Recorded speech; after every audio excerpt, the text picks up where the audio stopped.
Welcome to Deal Nation, where we tap into Launch Control's nationwide network to find out what's bringing in deals and how we can all work together to build generational wealth. We're joined today by David Olds of EzREIclosings. How are you, David? Michael, doing great, man. Happy to be here. I'm excited to have you on. You and I have been doing podcasts together for a few years now. And you're someone who, throughout the industry, let's see, Steve Trang, I believe, called you the transaction coordinator king. I think you've also been called the king of dispo. But you are definitely the go-to expert when it comes to figuring out ways to close your wholesale deals faster, get larger assignment fees, and really just add back-end efficiencies to your business. So yeah, really, really excited to kind of dive into the weeds and give our listeners some practical advice on that level. Yeah, thank you. That's very kind of you. I don't know if any of that is warranted, but yeah, I've done a lot of stuff. So happy to help where I can. Oh, it's certainly warranted. All right, so let's start at the beginning, though. We were having a little chat, before the show started. Now you've kind of moved around a bit, and you've been in REI for quite a while now. So, why don't you give the listeners just an idea of your background and how you got involved in the business? Yeah, well, I think like a lot of people, well, maybe not. My story's not that complicated or special. I feel like I fell into real estate investing a little bit backwards. I'd always had an interest in it. I actually grew up in Boston, and my dad in the 80s and 90s was very big like fix up the house yourself guy, like typical New England, Irish Catholic guy. Like we build our own additions and we do all that stuff. So as a kid, I was enlisted into those projects, which I absolutely hated, right? Like every kid, I didn't want to be, going to the hardware store and carrying up insulation and drywall and doing all those things. And it's funny, I said when I was a kid, I remember saying, when I grew up, I'm going to have a condo and I'm not going to make my kids rake the grass and do all this stuff. And it's funny. I had the same experience growing up. My mom and dad always bought the ugliest house on the block, and they made it absolutely pristine, beautiful. Yeah. My dad had me doing all of these projects when I was a kid, and like Karate Kid, wax on, wax off, and I paid zero attention to it. And now that I'm looking into, getting involved in more investments myself, I'm like, damn it. I really wish that I had paid attention, because all of those skills would be extremely useful and would save me a lot of money. Yeah, I literally just it was a great upbringing. Like obviously, clearly I learned, all kinds of great lessons and things that, make me successful now, all that kind of those things that are just beat into you as a kid. But yeah, no, I absolutely hated it. But yeah, so grew up in Boston, went to UMass. I have a degree in criminal justice, which is absolutely worthless except when I'm dealing with my tenants. So yeah, big tech crash in 93. My parents moved to Florida. I graduated shortly thereafter and decided to move down with them in Boca, and went to work for this hardware store, Scotty's hardware stores in Florida. There was like 170 or 180 of them, something like that. So it was a really big company.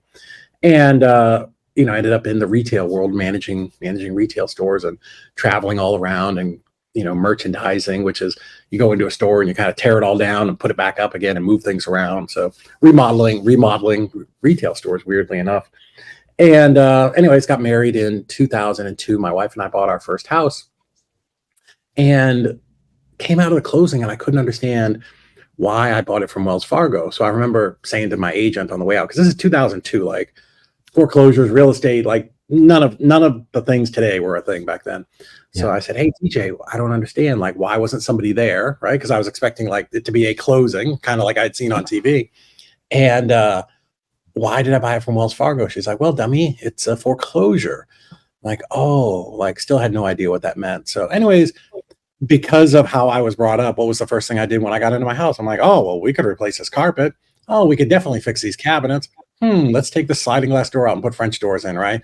All the stuff that I hated growing up as a kid, now it was just so built into my DNA. Yeah. So anyways, we do all that, and we sold the house 2 years later. Same realtor, going back into the closing company. She says, hey, you don't have to pay taxes on this $60,000. I'm like, what? That's crazy. Why is that? Like, well, it's like a homesteaded thing. Like you lived in it for 2 years. You don't have to pay taxes. That's the greatest thing ever. So I'm like, let's do that again. So I went and literally, like you were just saying, I bought the ugliest house in a beautiful neighborhood, fixed that up, and like 2.5, almost 3 years later, sold that and made like 100,000. I'm like, we need to figure this out. This is pretty cool because we had great regular jobs, so we were kind of doing this stuff nights and weekends. And somewhere in the middle there, I was at the Orlando airport waiting on our kids to fly back and forth. And I was at the bookstore, did the most cliche thing ever. I'm flipping through books and I'm reading this book. I'm like, well, this is really interesting.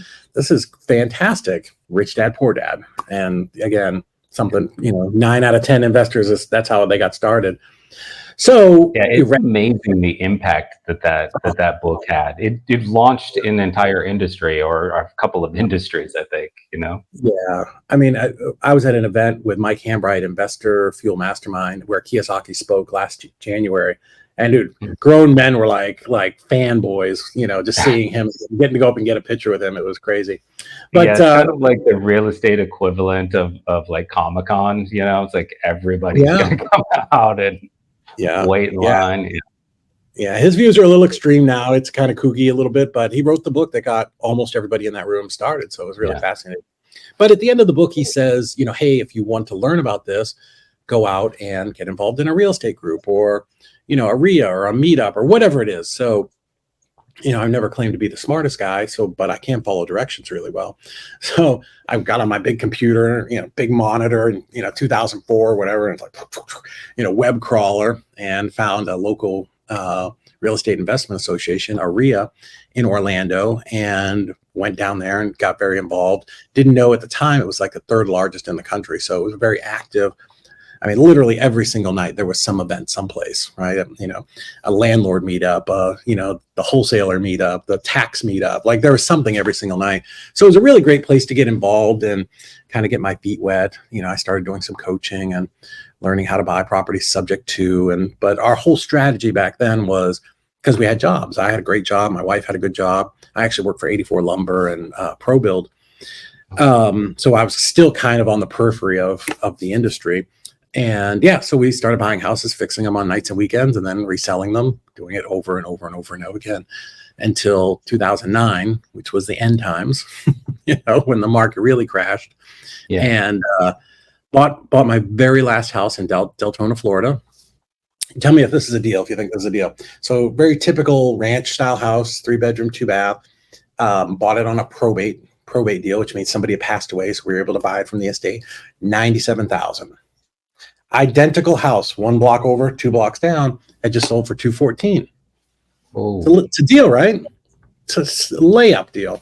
So this is in like July or August of 2008. So back then I was younger, skinnier, had a lot more energy. So I'm doing all the stuff, scraping the popcorn, putting the cabinets together, laying tile. So did a lot of it myself. My dad helped me. My brother would help me a little bit. But anyways, finished it up in like early November. And I called my realtor and I'm like, hey, Shayna, I'm all done. I've got this property ready. Let's put it on the market. And she says, well, let's wait until January to do it because, when a bunch of days on market, nobody buys anything during the holidays. I'm like, oh, well, that makes perfect sense, So she comes in January and she says, it looks really great. I'm like, I know. She said, you did a great job. I'm like, I know. And so I said, what do you think we can sell it for? She's like, well, and she pulls out this notebook, and because this is before iPads and laptops, right? It's 2009. Flipping through the pages, showing me all the properties that were selling, that were bank owned now. And well, maybe like 147. Shayna, 1 block over, 2 block, 214. 6 months ago. Oh yeah, that was then.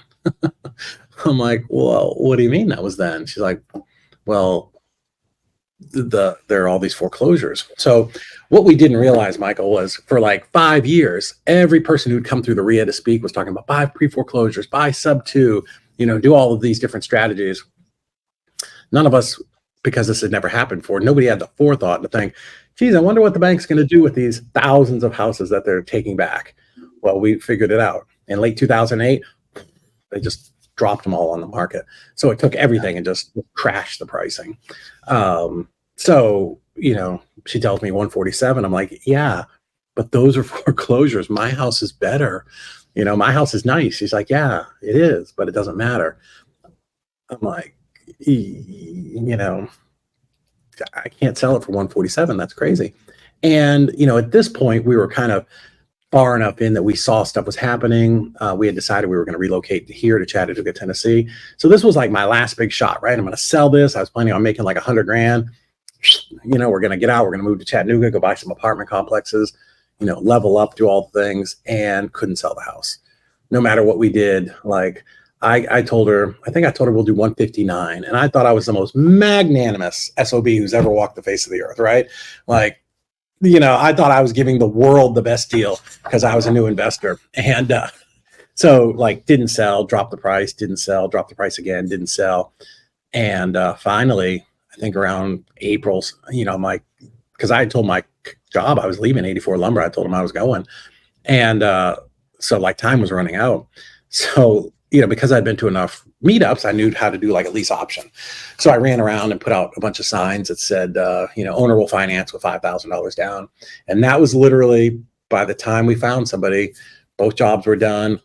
I left Deltona with $5,000 and a moving van with all of our stuff. And, I'd been going back and forth to Chattanooga a little bit. We found this old house that we bought sub 2, and that was what we moved into. So that was, kind of how we got started and how we ended up here in Chattanooga. I'm sure you've done this as a thought experiment. Just have you looked to see what that house would be worth now? Oh yeah. If you rented it and held it? Yeah. No, it's in the high 300s now, easily. Yeah. Well, that's actually not quite as much as I would have anticipated. So yeah, because it's more in the center of the state. It may be higher. It's probably been a year or two since I've looked it up. So yeah, it's been a while. I'll tell you right now, 742. We've got like a funny sort of family story. My grandfather owned a house in like what is pretty much the heart of the Silicon Valley now. Yeah. And he sold, I won't say what he sold it for, but he sold it for a good amount of money. Yeah. But he tells the story when he first got married, he bought the house for $13,000. Oh my goodness. His dad at the time was like, you should buy 2 houses and rent the other one out. And he said, getting married, I'm having kids. You think I have 2 houses money? I don't have 2 houses money. And then, in his older years, he was like, man, I should have listened to my dad. My dad told me the same thing. So when I worked for that company in Florida, I was their youngest store manager. So every time they would fire somebody, I was the young single manager, so they could just move me. So I moved 11 times in 9 years. And my dad said the same thing. Geez, every time you go to a new city, if you just buy a house, like, what do I want to do with all these houses and deal with them? Same thing. I wouldn't even need to do any of this. I could have just retired off of those houses. Right. Exactly. So once you got into, once you got to where you are now, you'd quit your job. What was that transition like for you getting into this kind of full time? You'd been working on it, so I assume you had kind of a bit of a nest egg you could lean on. Nope. But no nest egg. No, we spent all the money. Okay. Okay. No, there were rehabs, and the money would come in, and we would spend it because you always thought there was going to be more. Of course. Which is kind of common, right? That's very rarely does an investor put a bunch of money aside. So we interesting story. This house that I had contracted on my trips back and forth to Tennessee. Again, we came here and we wanted to, the whole idea of moving was we wanted to kind of level up and start buying rentals and quads and 10 units and apartment complexes, that kind of stuff. And, in 2009, the banks were very busy taking properties back. They weren't lending money to anybody. Plus, we had no money, right? Because I didn't come up here with that $100,000. I came here with $5,000. But this house that I had contracted, I don't know if you've ever looked at something and then not seen it for 2 months and then you come back, you're like, oh, house is going to be fine. This is going to be, nice little house. Well, we drove all the way up. We went to the closing, we bought it sub 2. So I didn't put any money down, but I did have closing costs. So that came out of my $5,000 because literally that 5 was all that we had. Mm-hmm. So we get over to this house and I'm like, oh, now I'm like bringing my wife, 2 boys, and 3 fat dogs in there. I'm like, oh, this house is kind of a dumb. This is bad. Like, it's on the side of Missionary Ridge, so it's a little crooked. The doors don't really close. Half the power didn't work in the property. Like one of the poles was out. No air conditioning. It's beginning of June in Chattanooga, which is hot. And I'm like, what in the world did I do? Like, I just came from this beautifully remodeled house. Yeah, we actually lost our jobs. We both got laid off. but we could have found, like, I could have found a job. Like, there was always people lived, right? Like, we could have Mhm. figured it out. And I'm like, it was just, it's one of those days where you're just tired. It was everything we could do to pull a couple of mattresses in, so that we could get some sleep because it was late. And I'm gonna tell you, like, it literally threw down a couple of mattresses, an oscillating fan, just to try to keep cool because it was, probably 90 degrees. And Michael, I cried myself to sleep that night. It was the worst thing ever because I'm thinking to myself, what did I do? Like, what a failure as a father, a husband, just a business. Like, I didn't even really have a business, but like, what a tragic mistake this whole thing was. What am I doing? Because I didn't really have much of a try. I mean, yeah, we'd remodeled 7 or 8 houses and made some money, but like, it wasn't a real thing yet, right? Like, I didn't have the confidence in Mhm. it. And I had never wholesaled. I tried to wholesale in Florida and it didn't work. So, just, like the longest night of my life, just laying there staring at the ceiling, like with a mouse running around. Like, it was as bad as you can possibly imagine it. But, the one thing I've always been is pretty resilient. So I woke up in the morning and said, okay, we need to figure this out. What are we going to do? It's 2009. So there is no launch control. There is no, you know, PPC, paper lead, or none of that exists. You know how we got deals? We drove for dollars. We put out bandit signs, and if you could figure out how to use, some of the mail houses, you could send out postcards. So And we like had that was, Brian Driscoll on recently. He used to put ads in the newspaper. Got deals yeah, from yeah, him.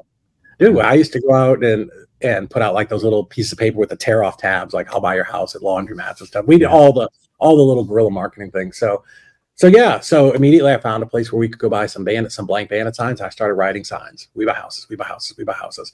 And, would write a couple hundred of those during the week. And on Friday night, we would go out and put out as many as we possibly can, always at least 100. And, so, people would ask, like, how did you get to be successful? I said, well, it's not that complicated, but real estate was the only thing that we did, right? The first thing I thought about in the morning when I put my feet on the floor, it was the only thing I did all day. During the day, I was driving for dollars. I would come home at night and my wife would handwrite yellow letters to people. And it was the last thing I thought about at night before I went to bed. So, I mean, we were just incredibly focused. And if I have any superpower, it's that I can be incredibly focused. And yeah, we got our first deal within 2 or 3 weeks. It was a weird lease option deal because I don't really like doing lease options, but we got like $3,000 or $4,000 down and put the person in the property, and that was the first deal. And then right after that, I got a couple of more deals and just worked hard, man. We just outworked everybody that there was. So yeah, so that was sort of how we got started in wholesaling, which was kind of completely new to us because I mean I knew what it was, but I'd never done a wholesale deal.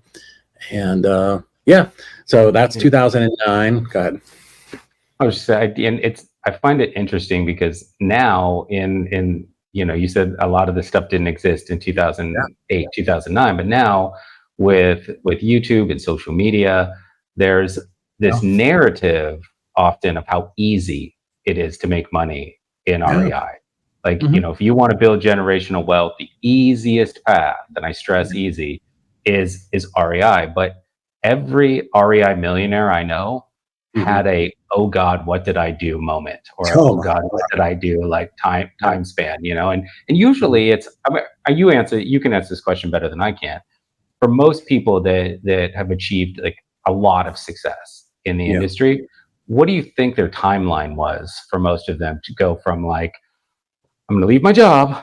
to like, I'm doing well, and I'm very much in control of my future here as a business owner. Yeah. I don't know that any of us ever feel like we're doing well and in control. I think we're always worried it's all going to fall apart today. Yeah. Um, I think there's probably two different ways to answer that. Most of us, if people were like me, that kind of had that burn the boats moment, right? Which I Right. do not recommend for people with family. Don't do. It was incredibly irresponsible, all the things that I did. It just happened to work out. But I think there's a sense of desperation, right? And that's so when I tell people, because now I've wholesaled like 1,600 deals. And when I tell people that in Florida, I tried to wholesale and it didn't work for me, I couldn't do it. They think I'm crazy, right? But the difference was back then I had a job that paid like 85,000. My wife was making probably 60,000. We're flipping, one house a year, 2 houses a year. Like we were good, right? So yeah, I put out some banner signs. Yeah, I sent out some postcards, but I didn't need it to work. You know what I mean? So it was really Mhm. easy to have analysis paralysis and just drag my ass and not get the deal because I didn't have to have it. But when I moved to Chattanooga and had less than 5,000 in the bank, I tell people we weren't even broke. We were half of broke. Like we didn't have enough money to be considered broke. Like I had two teenage boys, three dogs, and a wife. Like we had to figure it out. There was no option, right? Like I knew I had been around enough real estate to know that wholesaling worked, right? Like I had belief that it worked. I just had to go out there and just mess it up enough until I figured it out. And that's kind of been a theme in my life of how we've grown all of our businesses. Well, you said you've closed, I think, 1,600 plus deals, right? Yeah. So, at what point in that journey did you realize that you really gravitated towards the dispo side of things Yeah. and efficiencies within the dispo side of things? Because you Yeah. didn't become the transaction coordinator king overnight, right? So at Mhm. some point you got a bug for that Yeah. side of the process. When did that hit you? Yeah, I don't think I ever. So when we first moved up here, my brother came up, Thomas. He came up to help us with. He wanted to get involved in real estate, so he actually did the acquisitions, and I did the dispo. When I brought in a partner, he did the acquisitions, and I did the dispo. I think I've always just enjoyed talking to buyers. That kind of, buyers are a different conversation. It's a lot more fun. It's a little bit more of a tug of war. Whereas if you're on the seller side, you have to have a lot of empathy and, hey, Mrs. Smith, I'm sorry your husband died, that kind of stuff. But on the buyer side, it's real sales and real negotiation. So I enjoy that. I enjoy all of the marketing, the aspects of it. But one of the reasons that we were very successful on the dispo side, if you're listening to this and you want to learn something, it's this very simple thing. We were as aggressive in our marketing on dispositions as most people are on acquisitions, right? So the first step was we kind of divided the job into two, right? So one person handled acquisitions, one person handled dispo. So the acquisition guy always buying, dispo guy always selling, instead of having to jump back and forth constantly, right? Because that causes you to go through these kind of cycles where I get properties, now I got to sell properties, now I sell the property and close. Oh, now I got to crank up my marketing again. So we split the business. I just focused on the dispo. Loved the marketing kind of, and back then the sort of guerrilla marketing aspect of bandit signs and going to meetups and just all the putting out banners in front of houses, just all the different things that we did. So I think pretty early on I realized that I liked the dispo side more. In fact, when my brother left to go run his own company and it was kind of left with just me and my wife, we actually gravitated back towards more of the rehabs just because I didn't want to do as much stuff with sellers. Just not what I love. Yeah, I mean, one of the things that we often suggest that people do with launch control is to create curated lists of buyers via text. Mhm. Right. So reach Sure. out to your buyers well ahead of time before you even reach out to sellers. Reach out to your buyers, find out Mhm. who's buying, what they're Yeah, buying, absolutely. what they're really looking for, so that all you're doing is going out and fulfilling need. If you fulfill Yeah. need, turnaround's Mhm. going to be a lot faster, right? So, and I think a lot of people like that, and I think the area that they're most interested in typically is to go from discovery call to close, right? Yeah. Discovery call to like dealing with buyer. It's the Mhm. rest of the stuff, the working through lists and Mhm. marketing and having those early stage conversations with sellers to gauge whether they're actually motivated or not. That's Yeah. the part that a lot of people find to be kind of pulling teeth, and understandably so, right? But if you can use text or other tools that we can talk about in a minute here to Yeah. be able to add a bunch of efficiency to that side of it too, why not, right? Because it's just going to increase your profitability. Yeah, I think you're right. If you were to ask anybody who's just getting into real estate, right? Or, let's say they're going to be a wholesaler. Let's just kind of narrow it down to that. What do you think the business is? Oh, I'm going to talk to sellers. I'm going to put them under contract. I'm going to sell it. I'm going to make a bunch of money. That's what people want to do, like right there. However, it's a whole lot more, right? There's all the other stuff. There's, pulling lists and sorting them and stacking them and, all the stuff that we can do with launch control. It's, same thing on the buyer side. And then on the back side, it's all of the transactions and the closing stuff, like all those in the bookkeeping and the property management, right? Like all those kind of ancillary things that go around talking to sellers and talking to buyers. Like nobody really wants to do those things. And sadly, like that's not what people are sold on when they come into the industry, right? You're going to make a lot of money, which you can make a ridiculous amount of money, more money than you have probably any right to have. But I think a lot of us sort of chase that adrenaline, right? We get so jacked up, like, oh, I got this awesome deal, man. I'm probably, it's a probate deal. I'm gonna make $60,000 on it, or it's a novation. I'm gonna, whatever it is. And oh, I got this buyer, man. He gave me full price, sent the EMD right over. But the rest of it is like walking through quicksand, right? It's administrative stuff. And because I think there's a certain personality type that makes you successful as a certainly a wholesaler, right? Even more so than any other aspects of real estate investing.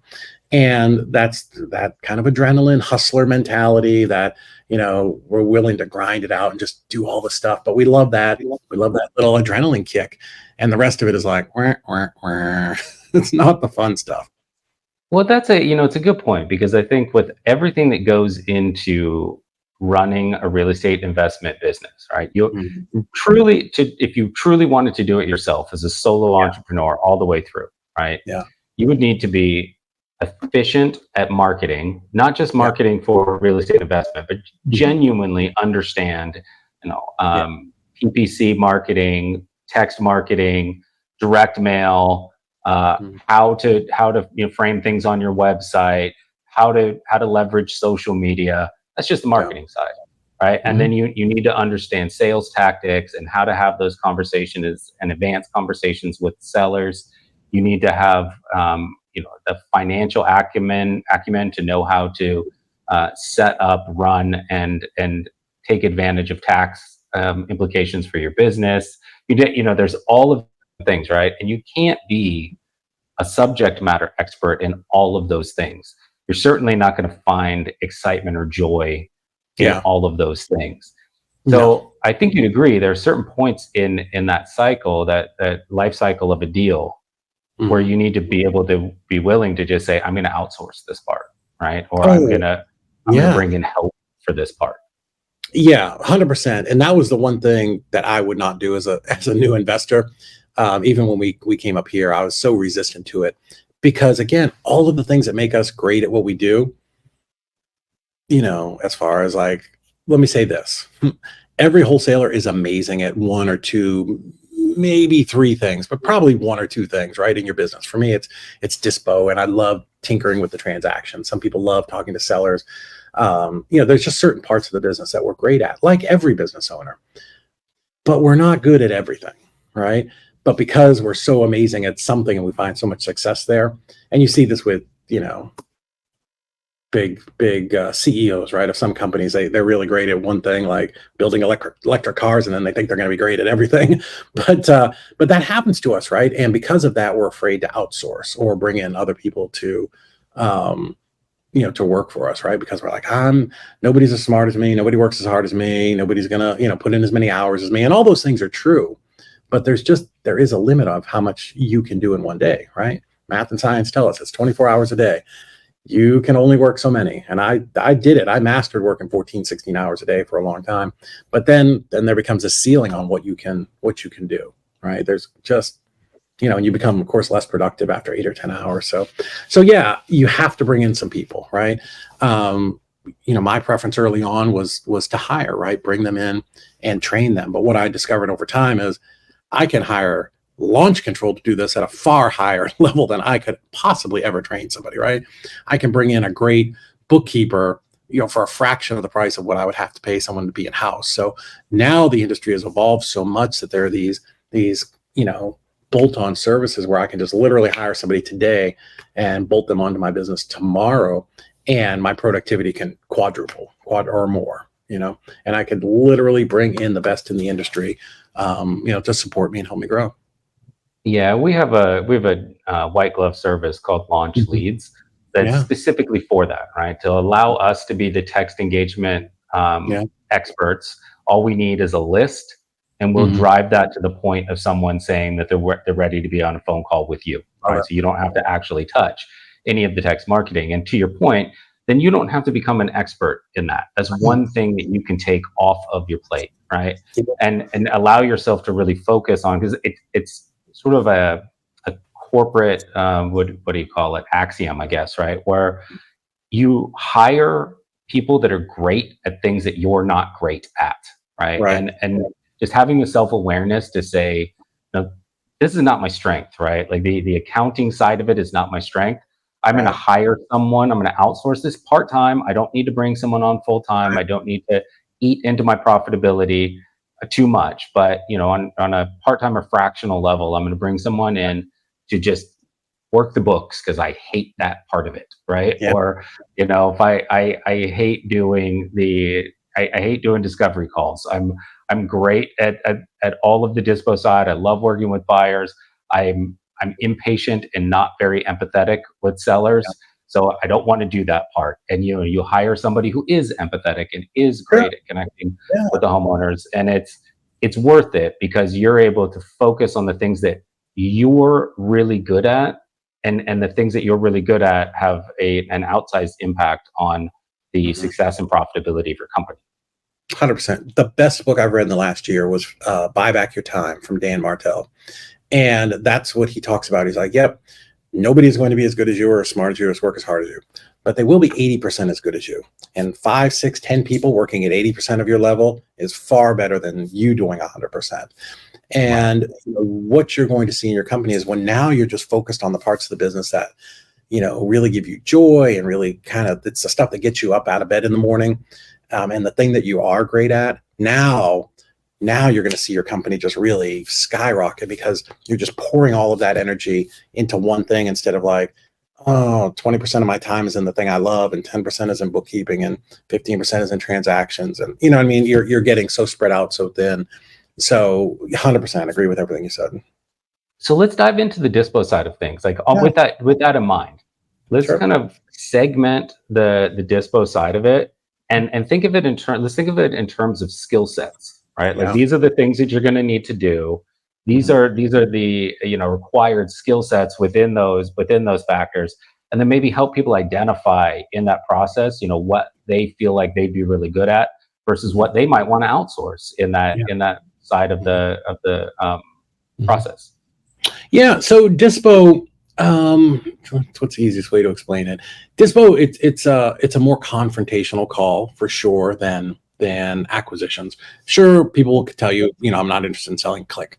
But when I say confrontational is on the dispo side, you're dealing with investors, right? So you're dealing with people who are exactly like you. And what do they all want? The best deal, right? So when we talk about sales and marketing, you are selling your property, and you need to really explain to them why this is a deal and how they can make money, right? So to even go further back to the beginning of our conversation where you were talking about the acquisitions people and you said, poll your buyers to find out what they want. I think acquisitions, it's very important to understand when they put a property under contract, how does my end buyer make money, right? So they Mhm. need to at least understand that. And without, well, we could do another 30 minutes just on that. But yeah, so I need to, put the marketing together to present the property, the deal that I'm selling. We're actually not selling properties, we're selling deals, to my investor, and one, give them all the information that they're going to need, right? So the way that I look at it is if I'm sending you this property, or this deal, via email, and you're sitting in Mexico and this deal's in Vermont, can I give you all the information that you're going to need to make a buying decision? Right. So this is where we saw during the pandemic, COVID, whatever, where, the real estate market got super hot and people were just buying everything, that wholesalers got a little bit lazy, right? Just buy this deal. It's a great deal. And whether it was or it wasn't, things were selling. Well, now we're back to normal times where this is a very standard normal market. So when I go to my buyer, I need to tell them, hey, it's 1,200 square foot, it's 3 bedrooms, 2 bath, 2 car garage, 41,000 square foot corner lot on a bus route. Here's the taxes, here's the school area, here's what's nearby. Here's all the ways that you can make money with this. Boom. Okay, you can rent this and make $400 a month. You can, you could buy this, put $30,000 into it and make 60,000, or you could Airbnb it and do this, or you could pad split it, right? Like I want to break down all of the different ways that they can make money, because I'm not the only person sending my buyers a property. I realize that, right? They're getting stuff from everybody. So how do I stand out? And again, give them all the information they need, because statistics say once somebody leaves your website, only 50% chance they're ever going to come back. So if I don't tell you what the taxes are and you have to go to the property appraiser, or Zillow or PropStream or whatever you're using, the odds that they come back is 50%. So I want to capture as much of their attention as I can. But Well, sorry to interrupt, but with that note in mind, right? Like, if I really love that idea of giving essentially each one of your buyers a packet of opportunities, right? So yeah, this is the short-term rental opportunity. This is the long-term rental opportunity. This is the wholesale opportunity, whatever, and have that profit structure based off of that. But mm, and that, to people listening, that might sound like a lot of work, it's but not. Yeah, essentially you end up with a template, right? And from that template, you're able 100%. to plug in numbers, and so you're offering something that the competition doesn't, but Yeah, something that you can train someone to do, and you yeah. can you can have a visual, you can have a template, and you're not doing that groundwork over and over again. You're doing it No. once. It's funny, even when I had an office of 20 people for a while, I was doing all of the dispo marketing because, again, shocking. Nobody's as good as me. Nobody's as smart as me. Nobody will work as hard on. Like, this is this has taken me a long time to get over this. So I understand when people tell me, they don't want to let go of stuff. But no, it's exactly. I created a template. Most of that information I pulled out of PropStream, right? Like, literally, it's the exact same every single time. And then, once I get the pictures back, now I can add a little bit of information. Hardwood floors need to be resanded, right? But yeah, I trained my virtual assistant to do it. Like, he did 90% of it. I would go in there and, like, I would have to add a good subject line or catchy title or something like that because they're just not great at that. But, like, literally went from taking me 90 minutes to 10. And, just smooth things out, moves it along quicker. And now, I could go out and spend more time working with my team on sales, or how are we doing marketing, or what's our process to get these deals sold. So you're, again, absolutely right. 100% it could be outsourced. And I just took me a long time to be smart enough to do it. Now, how did you learn what the overall profit structure would be for the Mhm. deals? Like, is that the reason I ask is, like, let's say that for every wholesaler, they want to hit a certain margin, Yep. right? And that margin's got to account for the money that they spent on the Yep. data, the money that they spent on marketing services, the money that Yep. they're paying out to their staff. So to Yep. get to that actual net number, that is a fair amount that they would want to get for it, validates the work that they put in. The Yep. same is obviously true for the buyer, right? Mhm. Like, they're going to be able to resell it, but they're going to have to put 2 to 3 months worth of work into it. That work is going to cost X amount. So how did you go about kind of educating yourself to know, like, Yep. for one property, there's going to be a total potential profit structure of X, and I get to keep Y of that, Yeah. right? Like, It takes a little trial and error, right? Because, again, if I put 50 wholesalers in a room, they do it probably 55 different ways. So we all run different. Some people may do PPC, some people may do texting, some people may be on pay per lead, SEO. Like your everybody's costs are going to be different. So there is going to be a little bit of some trial and error and some tracking there. For us, we never wanted to take a deal for less than 20,000, right? That was always kind of our goal. If we were going to bring in a JV, a joint venture deal, meaning somebody else did the acquisitions part and brought it to us to sell. Again, we wanted 20,000 so that when we split, it was 10,000. Um, you know, to figure that out, you need to be keeping a P&L. You need to have a good bookkeeper who can tell you, hey, here's what you spent for G&A, which is like overhead, your office, your air conditioning, your electric, that type of stuff. If you have that, I've always been an in-office person. Here's what your payroll is, here's what your marketing is, so you can make sure that you're profitable, right?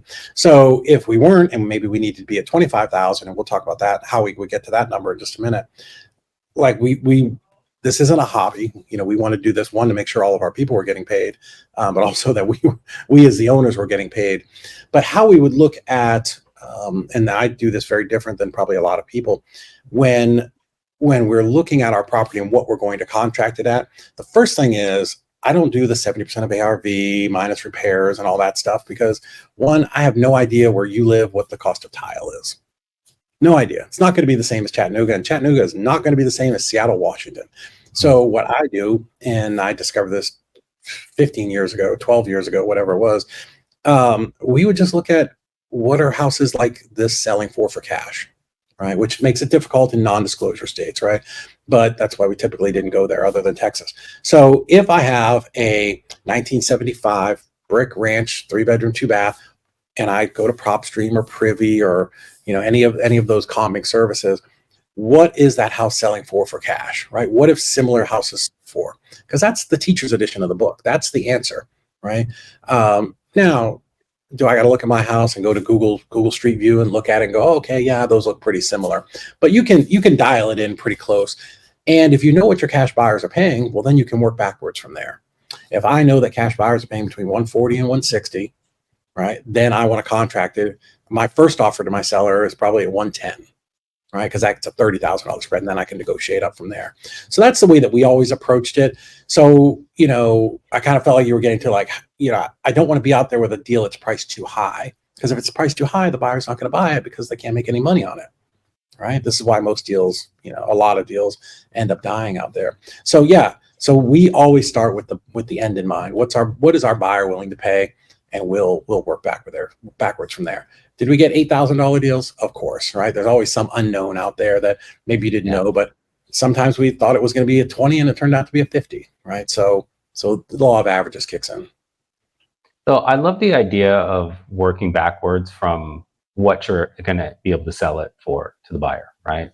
Yeah. But I think a lot of people come into the industry and the mentality, especially those that are working full time or close to full time, is back long before you moved to Chattanooga, right? You were just doing a couple of deals a year. If I can get a deal, I'll sort it all out, right? I need to find the seller, find the deal. Maybe I can, like you said, JV with someone to help me sell it to their buyers. But I need to get that influx of cash in order to give myself breathing room so I can figure it out. But I feel like there's a lot of value in putting together really strong market profiles before you ever do that, so that what your potential profit margin is. So how much work in advance do you suggest that people do to kind of dispo prep before they really start reaching out to sellers? Yeah, 100%. I agree. This is what I would always tell people. One thing when I'm teaching or consulting, like I'll draw a timeline on a whiteboard. At the beginning is your marketing, right? We're going to do marketing. So we're going to figure that out. But at the end is we're going to sell that property. Fantastic. Let's work our way backwards. So we know selling a property is closing it at the title company. We're going to get a cashier's check or a wire. But who's really paying that? It's our buyer, right? So we need to figure out what buyers want. So it's very easy. If you want just a general idea, just go pull a city that works. For us, I know Chattanooga works, but I would go into Chattanooga and I would maybe pull the last 90, 180 days of cash sales, right? I'll just put it into an Excel sheet. And then I can just start to sort that out. I can sort it out by zip code, right? So where are people buying, right? One thing I love about texting and direct marketing is if all of the sales are happening in 37412, I can just pull a list and really hammer 37412. But with that list, I can look at what's the average square foot, what's the average age, what's the average, beds and baths, right? But with a little bit of data, it's not very hard. I mean, I'm an idiot and I can sort Excel columns up and down, but I can look at it and go, oh, okay, this gives me an idea of what somebody, what is actually selling in the market, what is actually like sold, not what people are putting out there. So that helps. I think it's better to go by the data, because what a lot of people do is they'll be like, well, everybody wants a townhome, right? I don't know, right? Because that's that person's particular thing. So, or everybody wants a 3-bedroom, 2-bath brick house in a nice school area. No, a lot of people may want that. That may be what the retail market wants, but not necessarily what investors want. So what we realized in 2009, 10, 11 is, remember how we said banks were not lending money, right? So let's think about that. So that means retail people were not buying houses, right?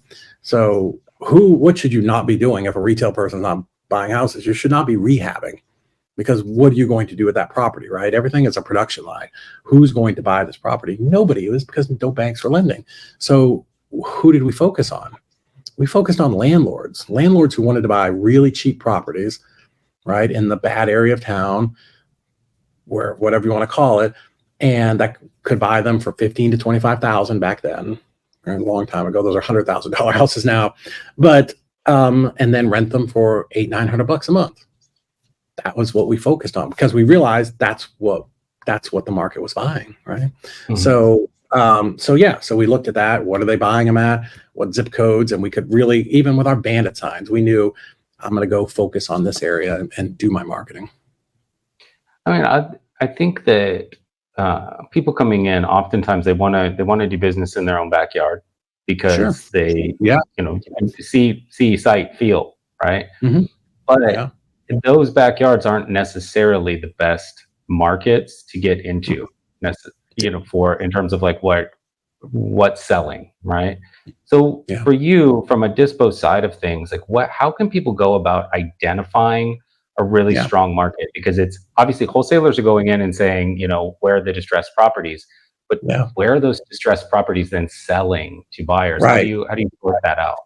Yeah, because you can do like I did and go to St. Louis and contract everything in town and think, oh my God, we're going to be rich. We got 9 contracts on the first day. Order the jet, right? and then Right. it was so bad that nobody would buy anything. And I don't know if you've been to St. Louis, but there's this like 20 square block where it's literally a ghost town. It's terrible.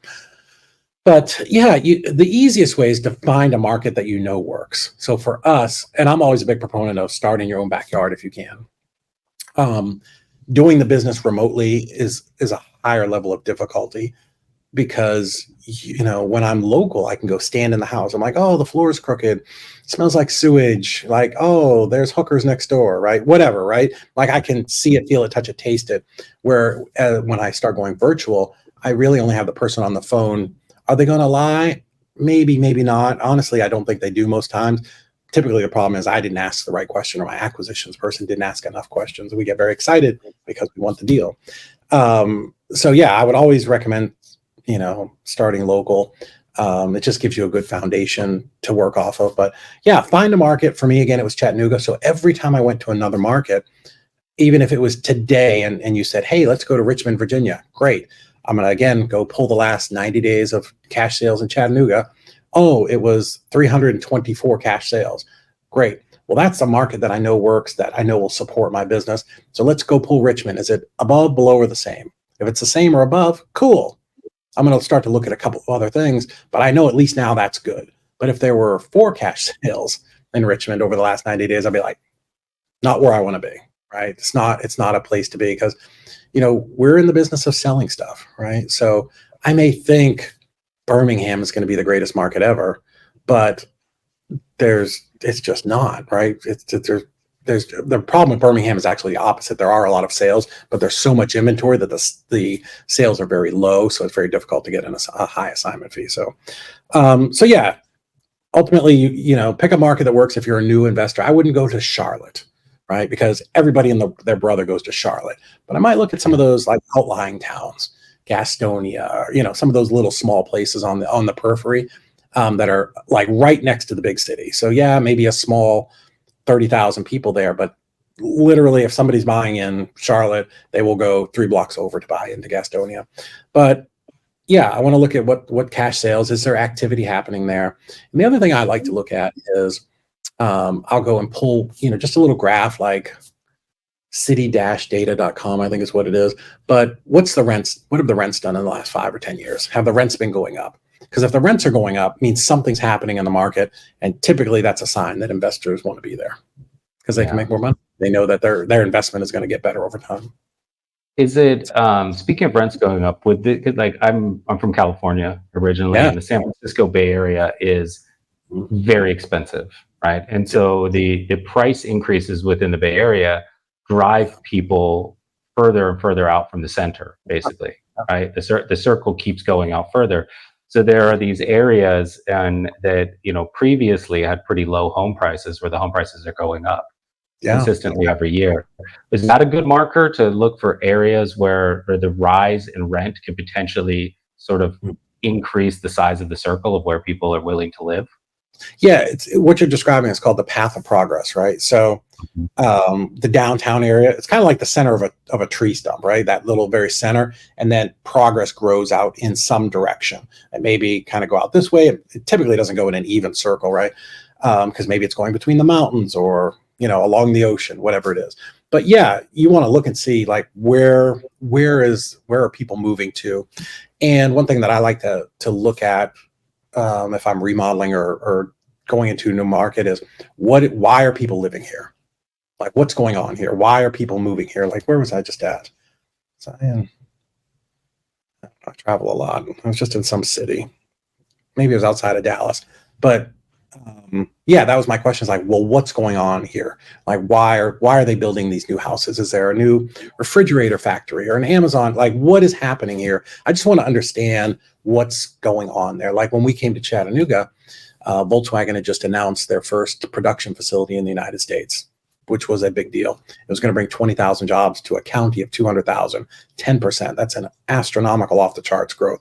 Well, not only that, but yeah, that was Volkswagen. And Amazon announced 2 fulfillment centers, one here and one about 20 miles north. Right. So there were just lots of things that were going to drive, new jobs, which means people are going to move to the area. People move to the area, rents go up, more houses are going to sell.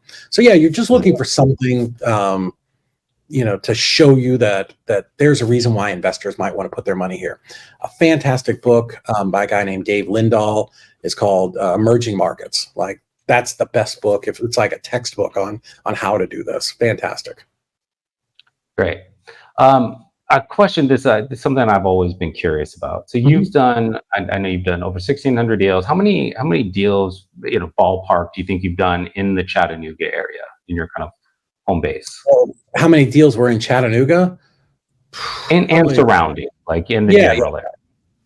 Probably the first 600 or 700, a lot. Like when I'm driving around, I'm like, oh, that house, we did that house, we remodeled that house, we sold that. Oh, nobody ever fixed it up, or that, we bought that package of rentals and then resold it. So a lot.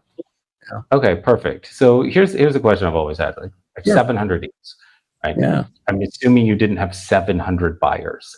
So when you're working that market, how much of it is you kind of have a core stable of buyers that you work with? What percentage is net new buyers? Like, how do you kind of manage that communication and just size of team that you're working with? Yeah, a good CRM. You've got to have, we had a great CRM that, again, like all the things that I teach now, like I was the worst student. I was the worst keeping up, making the CRM right, tagging buyers, doing all, like I'm the worst at all of those things. But I realized after a while that, when I talked to, Michael, he likes, blue duplexes on the red hill with a yellow door, right? We would start to keep track of some of that stuff. Probably 20, maybe 25% of our buyers were repeat buyers. And, so one of the things that I realized was that, I didn't want to just, let's say I had 5 great buyers, right? And those 5 buyers wanted all the same thing. If I was going to do enough marketing, I had to throw out a big enough net that I was going to pull in lots of different types of deals. So I was always trying to build my buyers list, always keep it as big as possible. Because, some days I'm going to get the duplex that's 1 bedroom on each side. Other days it's the 9-bedroom house on the golf course. Some other days it's going to be a small commercial building, that needs to be repaired, right? I was going to get a variety of different properties so that I always wanted to have as big of a buyers list as possible, because somebody on that list would want what I had. So I've always been a big believer of, take care of your buyers, communicate with them a lot, take care of the people who buy from you, but keep that list as big as possible and always be engaging with them. Yeah, and feed them as often as you can, right? Because they'll keep them engaged. I would have people who would pop up out of the woodwork that I've never talked to, but they're like, hey, I've been watching your emails for the last 4 years. And like, I would always put stuff in there like, oh, Dudley the bulldog, me and him went for a walk downtown. Like I would just always have like a little just dumb blurb in there. And I don't know why, but people be like, oh, how's Dudley the bulldog? And I'd be like, who are you? So yeah, we just try to have good engagement and, try to provide a little bit of value. So for those that are doing well in their business, but really looking to kind of increase efficiencies on the transaction and dispo side of things, what's the process like working with you and your team? How do they, kind of walk them through that a little bit? Yeah. So we don't do anything on the dispo side. Our active wholesaling business that is shut down. just because EzREIclosings has grown so big. But we're very much like you. We are a white glove concierge service transaction coordination company. And what that means is very simply is from the moment you get your property under contract with, Mrs. Smith at 123 Main Street, you're going to give that contract to us and we will take over from there. We'll get the title company. We will call Mrs. Smith. We'll communicate with her every week. We'll gather up all the documents, whether it's death certificates or trust docs or, communicating with heirs, whatever it is, all of those things that seem to just grind your business to a halt. We'll take care of all of that. So you hand that deal off to us, go out, get your next deal, go sell your deal, right? So once you've got your buyer, same thing. Drag and drop that contract into our portal. Every client has their own, kind of portal CRM. We'll do the same thing. Hey, Michael, heard you're working with Penelope over here on 123 Main Street. Hey, looks like I need your corporate docs and you're using RCN Capital. Great. Who are you using over there? Let us gather up all your hard money information. Let's get that to the title company so that we can schedule closing. Oh, we need notary scheduled? No problem. We'll take care of that. Because I just want you doing, like we said, I want you doing the fun things in your business. Talking to buyers, talking to sellers, talking to buyers, talking to sellers, getting those deals locked up and let us get them closed and get you paid. I mean, that's an incredible time saving Oh, for any company that's able to work with you. At yeah. what stage in the development of their business Mhm. should they pick up the phone and call you? Yeah, Right? great question. I usually tell people if you're doing 1 to 2 deals pretty consistently a month and you want to grow, right? You just like, hey, I'm going to sign up with Launch Control. I really want to get to 5, 6 deals a month.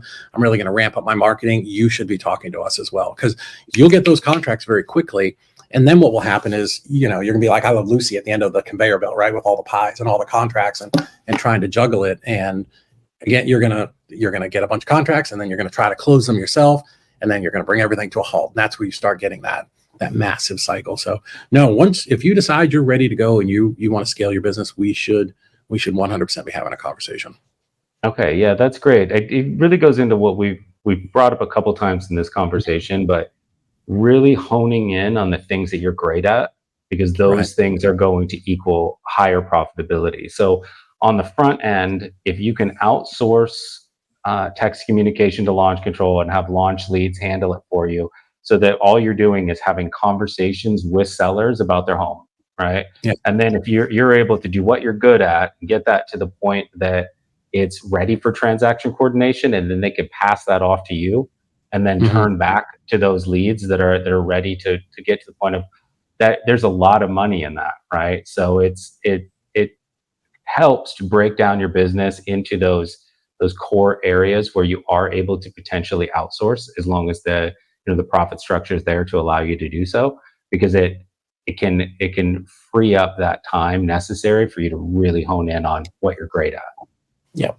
100%. Yeah. And that's how you're going to grow your business. Yeah.